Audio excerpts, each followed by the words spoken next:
What's up, everyone? Welcome to the Power Play with CJ. I just want to focus in on Timothy Liljegren of the Swedish Elite League, playing for Rogel.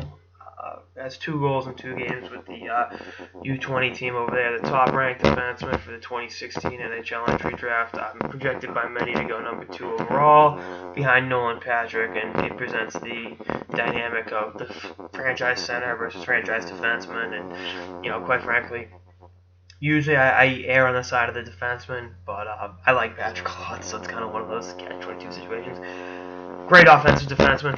I just referenced the 2 games he's played this season, but everywhere he's gone, he's put up good numbers. He's a good skater.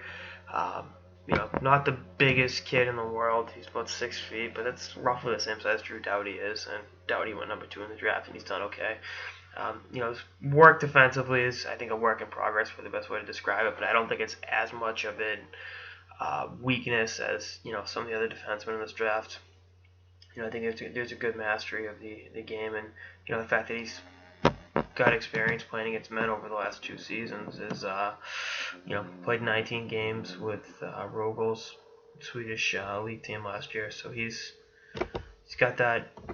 He was doing that at 16, 17 years old, where a guy like Nolan Patrick or Kyrie Yamamoto or whoever were playing against 16-year-olds in the dubs. So again, I think that's going to be beneficial to his development. I'm curious to see how he responds to his game coming over and playing on the smaller ice surface in North America.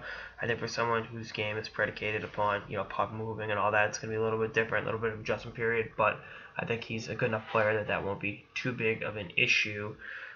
And again, I think he's just a very good offensive defenseman, and a guy that, if you add him, he's going to give your power play a major shot in the arm.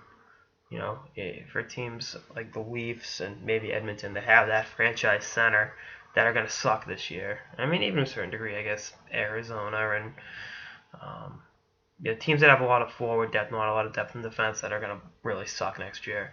Adding a guy like this will be a really cool, compliment. And he's a different player than Aaron Ekblad, but you look at, how much having Ekblad on the Panthers defense has, changed the dynamic of that franchise. Obviously, a lot of the other high picks have helped out as well, but you get what I'm saying. The thing with drafting defensemen that high is there's always the risk that they don't. There's a bigger risk in them not panning out than there is with the center. And I think that's what's going to hurt Liljegren, but, we'll see how it all shakes up in the next year. I think he'll be an integral part for Sweden at the World Juniors this year, and definitely be a guy that goes in the lottery of the NHL draft in 2017. So I'm excited to watch him develop, and I think if the Bruins would just suck that bad for a year, I'd love to see them get a defenseman like this, because that's the one thing the organization. Well, they lack a lot of things, but competence in the front office being one of them. But I think this kid is, a kind of game changer on the blue line. And again, I think his defense will get better as he goes along.